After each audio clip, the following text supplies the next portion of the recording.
말씀 보겠습니다. 시편 9편이고요. 1절에서 10절까지만 보겠습니다. 시편 9편 1절에서 10절입니다.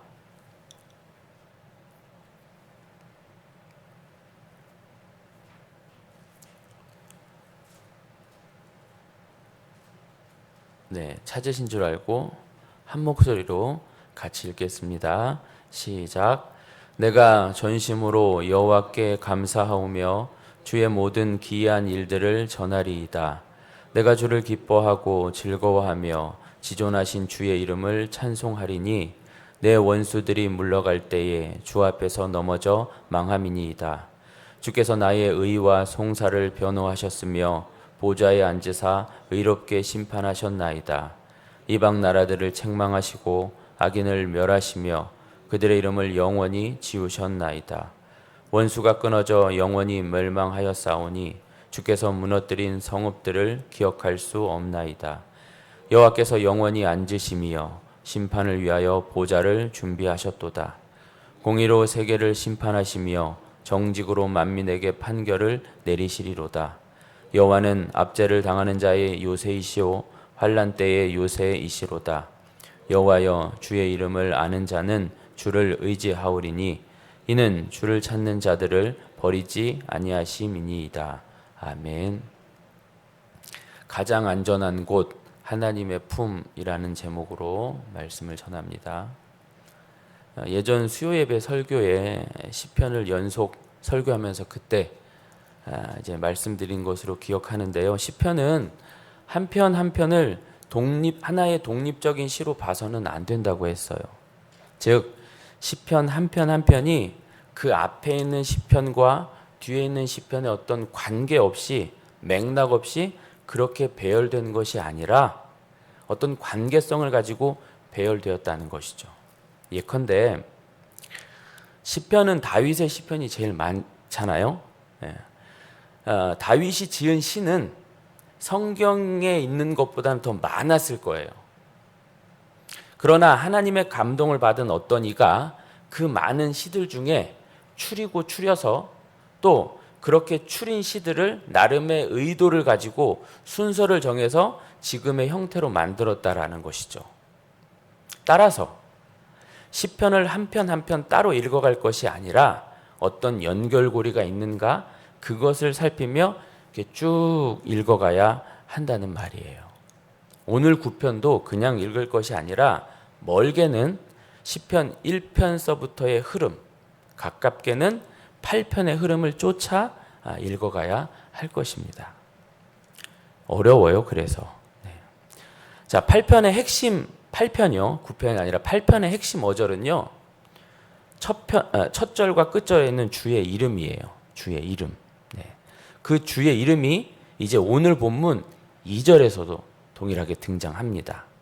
자, 그 2절을 보니 주의 이름을 찬송하리니 이렇게 되어 있는데 주의 이름, 그러니까 이름을 찬송한다라는 것은 자주 말씀드렸다시피 성경에서 이름이 담고 있는 의미는 이름이라는 건 그 이름의 존재와 그 존재가 한 일을 묶어서 이름이라고 해요. 그러니까 우리가 예수님의 이름으로 기도합니다 라고 할 때 예수님이라는 존재와 그 예수님이 하신 일, 우리의 구원이죠. 그를 묶어서 예수님의 이름으로 기도합니다 이렇게 하는 것이잖아요. 이와 같이 여기서 주의 이름을 찬송한다는 것은 주 여호와라는 분과 그분께서 하신 일을 아울러서 찬송한다 이 말인 거죠. 그래서 1절에 여호와께서 하신 기이한 일이 등장하는 것이고 그리고 이제 그 여호와와 그 여호와께서 하신 그 기이한 일들로 말미암아 주를 기뻐하고 즐거워하며 주의 이름을 찬송하겠다 이렇게 이제 쓴 것입니다. 그렇다면 내용 관찰 1번입니다. 다윗이 기뻐하며 하나님을 찬송하는 이유는 무엇입니까? 자, 답이 이제 그 답으로 제시된 구절이 이제 3절에서 6절인데요. 빠르게 한번 볼게요. 3절. 내 원수들이 주의 앞에서 넘어져 망하고 4절. 주께서 보좌에 앉으사 의롭게 심판하셨고 5절 이방 나라들을 책망하시고 악인을 멸하시며 그들의 이름을 영원히 지우셨나이다. 6절 원수가 끊어져 영원히 멸망하여 싸우니 주께서 무너뜨린 성읍들을 기억할 수 없나이다. 7절과 8절도 동일한 맥락이에요. 무슨 맥락이죠? 심판, 파멸 이런 맥락이거든요. 다윗이 나의 원수들, 나의 대적들이라고 하면서 그 원수들 또는 대적들이 주 앞에서 넘어지고 무너지고 심판받는 것에 대해 기뻐하며 찬송을 하고 있는 거예요. 그런데 그렇게 자신이 지금 겪은 일을 말하면서도 구체적인 내용에 대해서는 밝히지 않았어요. 어떠한 때에 누가 그렇게 당한 것 이렇게 말하지 않았어요. 왜냐하면 성경의 독자로 하여금 다윗의 경험을 일반화하여 더 광범하게 적용할 수 있게 하려고 했다는 것입니다.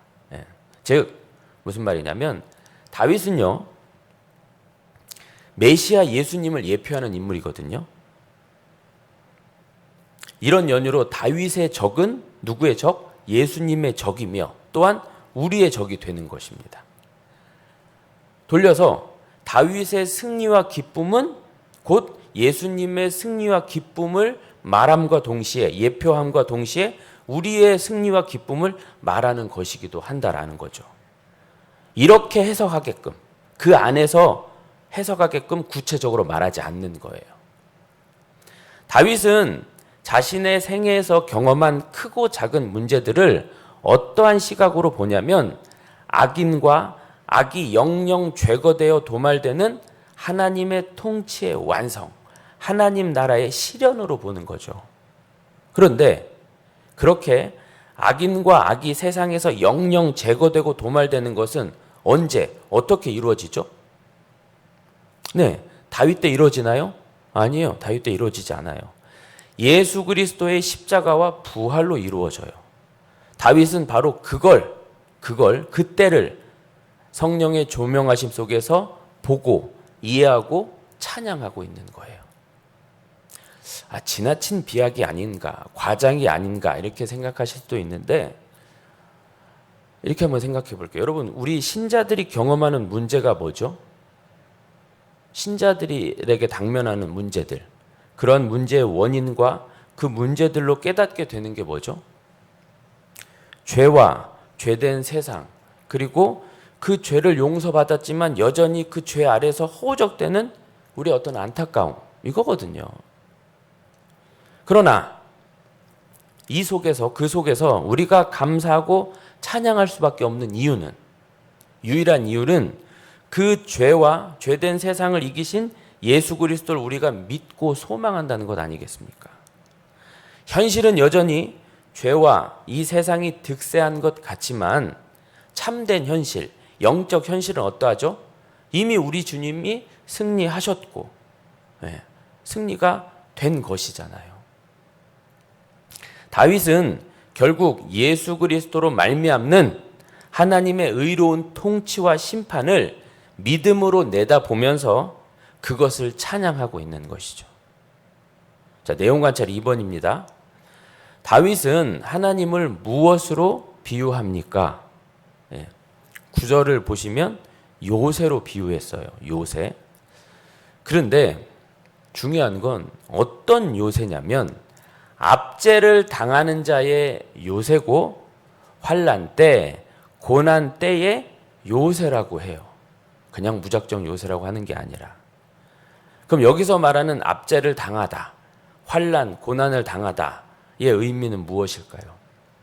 신자가 겪는 모든 고난과 문제, 어려움을 다 말하는 것일까요? 그러지 않아요.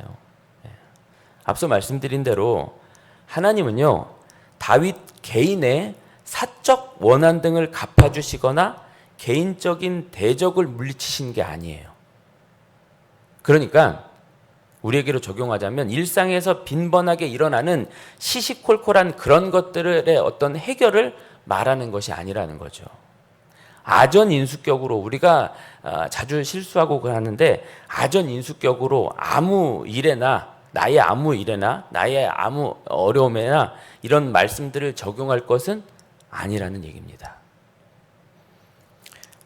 문맥의 흐름을 따라가야 하는데 압제당하고 억압받고 환난을 겪는다는 것은 하나님의 온전한 통치, 그것과 관계된 것으로 하나님의 온전한 통치는 신자가 하나님의 말씀을 따라 살아가려고 할 때, 그죠? 그 속에서 하나님의 통치가 일어나는 거잖아요. 근데 그렇게 살아가려 할 때 부딪히는 세상과 세상의 그 악, 하나님을 거부하고 도전하는 것, 그것 때문에 겪는 어려움, 고통 등을 말하는 것이라고 할 수 있어요. 하나님의 말씀대로 살고자 하는데 그렇게 말씀의 통치를 받고 살고자 하는데 세상이 가만히 두지 않아요. 그죠? 아니, 세상을 살면서 하나님의 말씀대로 온전하게 살아간다는 건 일단 그렇게 사는 것이 어떤 것인지 분별하는 것부터가 어려워요. 쉽지 않습니다. 갈수록 난해하고요. 대체 말씀대로 사는 것이 뭔가? 이럴 때는 어떻게 살아야 되고 저럴 때는 어떻게 해야 되고 여러 많은 경우의 수도 있고 선택의 폭도 넓고 그렇죠? 시대가 달라지면서 그리고 뭔가 갈피를 잡아 그렇게 살고자 해도 잘 되지 않습니다. 힘들어요. 여전히 세상의 힘은 하나님을 믿고 살아가는 신자들에게 강대하고 때때로 유혹이 되고 걱정을 하게 만든다 이 말입니다. 그럴 때 그렇게 압제, 그러니까 억울하고 억압받고 짓밟히고 환난, 기근, 고난, 궁핍, 어려움을 당할 때 우리의 답은 뭐죠? 주께 피하는 것입니다. 산성이신 그분께 피하는 것이에요. 그리고 이렇게 주께 피한다는 것은 그분을 더욱 신뢰하고 그분을 더욱 붙든다는 말이잖아요. 세상이 악할수록, 세상이 클수록, 내게 힘이 없을수록, 내가 더욱 어려울수록 뭘 해야 된다고요? 주를 붙들어야 한다는 것이죠. 그것이 주께 피하는 것이에요. 요새신 주를 의지한다는 것이에요. 그래서 10절도 보시면 10절은 9절을 보충하는 절이에요. 10절 끝부분에 주를 찾는 자들을 버리지 아니하신다 했어요. 산성이신 주를 찾고 붙드는 그런 자를 보호하시고 버리지 않으신다는 말씀인 거예요. 우리가 잘 알듯이 참된 신자는 무엇보다 하나님의 말씀대로 살고자 하는 자라 할 수 있어요. 그리고 참된 신자는 그렇게 살고자 할 때 잘 안 될수록 어떻게 해요? 더욱 매달리는 자예요. 반대로 그럼 참되지 못한 태도는 어떤 걸까요? 일단 하나님의 말씀대로 살려고 하지 않는 것이라고 할 수 있고 어려울수록 더욱 하나님께 가는 것이 아니라 하나님을 떠나는 것이라 할 수 있습니다. 안 될 때, 어려울 때, 힘들 때 우리가 해야 할 일은 주께 피하는 것, 주를 더욱 찾고 붙드는 것입니다. 이를테면 말씀 안으로, 더 기도 안으로 들어가는 것이죠. 영과 묵상 3번입니다. 우리가 하나님만 전심으로 의지해야 하는 이유는 무엇입니까? 네. 히브리서 13장 5절도 이렇게 참고하라고 되어 있는데 1절 그 전심이라는 말이요. 1절에 이제 전심이라는 표현이 있는데요.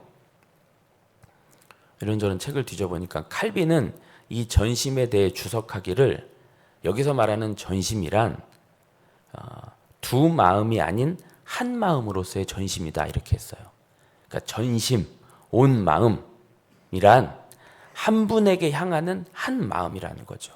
다른 데 마음 쓰지 않고 다른 데 마음 주지 않고 다른 데 마음 두지 않는 것. 예. 그렇게 한 마음으로 전심으로 하나님만 의지해야 하는데 왜 그럴까요? 간단합니다. 쉬워요. 우리 하나님도 우리에게 전심으로 행하시거든요. 삼위 하나님께서 진심으로 전심으로 한 마음으로 우리를 대하십니다. 따라서 우리 역시 그래야 함이 마땅한 거예요. 그렇게 찾는 자가 그렇게 전심으로 찾는 자가 복입니다. 그렇게 찾으려는 자, 그런 마음이 있는 자가 참으로 은혜 안에 있는 자인 것이죠. 그리고 그런 자에게 보다 더 큰 은혜가 임하지 않을까요? 큰 은혜를 주시지 않을까요? 받고자 하는 마음도 없고 그래서 두 마음 세 마음이 있는 자, 그런 자가 과연 은혜가 있을 수 있을까요? 하나님은 일반적으로 그렇게 은혜를 베풀지는 않으세요. 전심의 마음을 갖게 하신 것부터 은혜를 이렇게 끼치시지요. 느낀 점 4번입니다. 원수가 나를 공격할 때나 환난이 닥칠 때 하나님이 내게 요새가 되어주신다는 말씀에서 무엇을 느낍니까? 앞서 말씀드린 대로 이런 맥락의 말씀들을 아전인수격으로 내게 막 적용하면 안 됩니다. 일단 여기서 말하는 원수가 누군지, 닥쳐온 환난이 과연 어떤 것인지, 왜 일어나는 것인지 이것을 살핌이 먼저이지 않을까요? 즉 문제 속에서 상황을 자세히 살피는 것이 먼저 필요할 것입니다. 왜냐하면 한번 잘 생각해 보자고요. 모든 일, 그러니까 하나님의 허용이 없이 벌어지는 일은 일어나지 않아요. 그 어떤 일이든 하나님의 재가가 떨어져야 일어나는 것입니다. 그래서 신학에서는 하나님이 모르시는 일은 일어나지 않는다, 이런 얘기도 해요.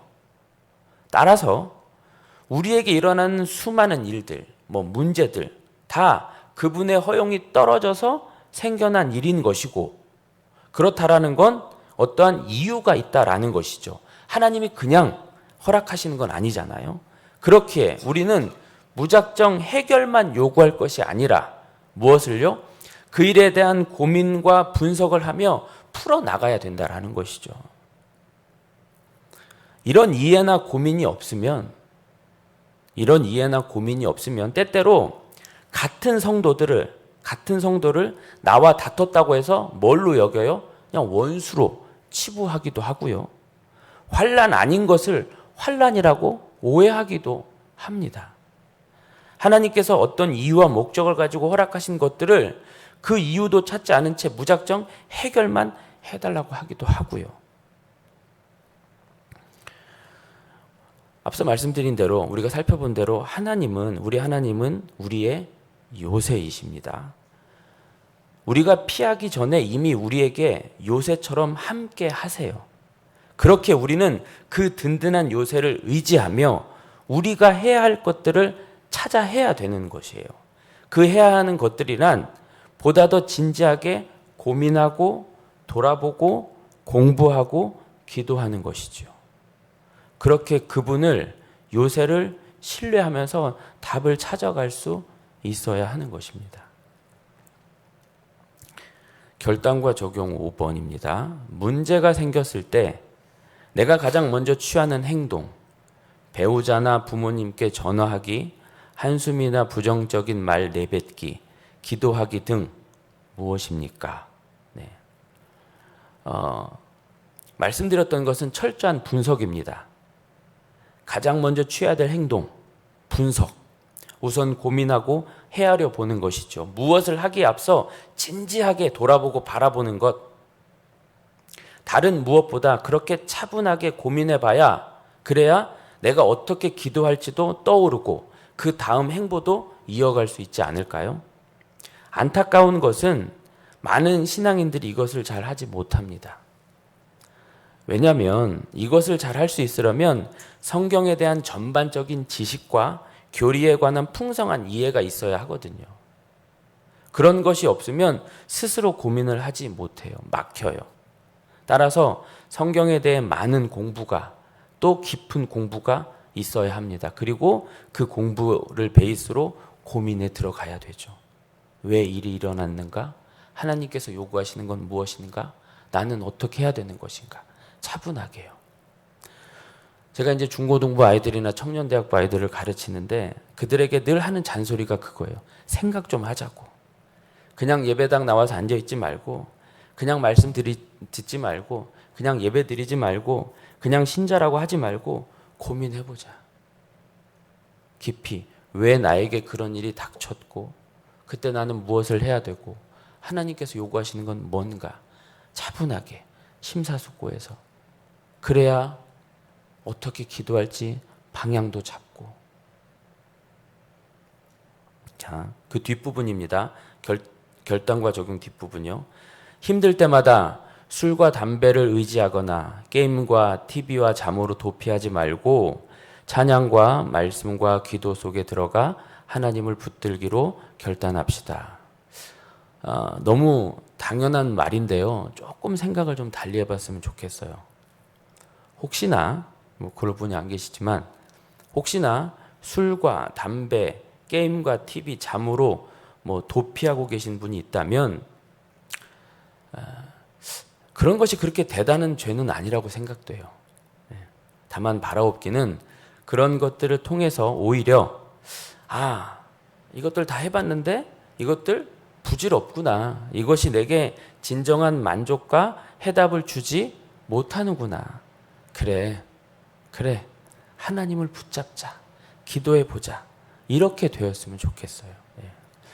우리가 때때로 너무 힘들면 뭣도 안 돼요? 기도도 안 됩니다. 무슨 찬양입니까? 기도 찬양 그런 거 안 되잖아요. 그렇죠? 다윗도 어느 시편에서 그렇게 얘기를 하는데 혹자들은 그런 때일수록 억지로라도 기도하고 찬양해야 된다? 글쎄요. 하나님은 우리의 이런 방황도 이해해 주시고 오히려 그 방황 속에서 깨닫게도 해 주십니다.